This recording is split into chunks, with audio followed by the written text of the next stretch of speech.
Welcome to Nandu family vlog. അപ്പോൾ guys ഞാൻ ചെറുതായിട്ടൊന്ന് കുക്ക് ചെയ്യാണ്. എനിക്ക് ഉറപ്പൊന്നുമില്ല റെഡിയാവുമെന്ന്. അപ്പോൾ അതേ നിങ്ങൾ നോക്കുക, അതേ ഉരുളക്കിഴങ്ങിയുടെ വെന്തുകൊണ്ടിരിക്കുകയാണ്. ഈ ഉരുളക്കിഴങ്ങ് ഇതാ വെന്ത് മിനിമം ആയിക്കൊണ്ടിരിക്കുകയാണ് ഉരുളക്കിഴങ്ങ്. പട്ടായി അപ്പോൾ റെഡിയാവും. ഉപ്പും ഇങ്ങനെ ഇട്ടേക്കണ ഓരോരുത്തർക്കും ഓരോ മോഡൽ സ്റ്റൈലുണ്ട്. അപ്പോൾ നമ്മൾ ഇട്ടേക്കണ സ്റ്റൈലെന്ന് പറഞ്ഞാൽ ഇത്തിരി ഉപ്പ്, ഇത്തിരി വെളുത്തുള്ളി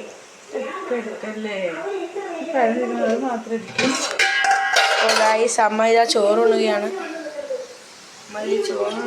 അമ്മയ്ക്ക് നാണം.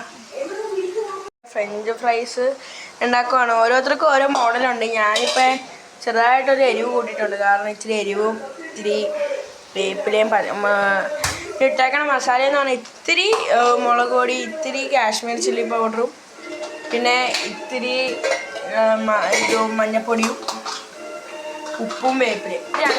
ഉപ്പും വേപ്പിലയും ഇത്തിരി ഒരു മല്ലിയിലയും അത് മാത്രമേ ഇട്ടിട്ടുള്ളൂ. വേറെ അതിന് കൂടുതലൊന്നും ഇട്ടിട്ടില്ല. നന്നായി വേകണം എന്നാലും അതിൻ്റെ ഗായ്സ്. അപ്പോൾ നമ്മുടെ ഫ്രഞ്ച് ഫ്രൈസ് ഉണ്ടാക്കണ എൻ്റെ ചെറിയ കുക്കിംഗ് വീഡിയോ നിങ്ങൾ കണ്ടല്ലോ.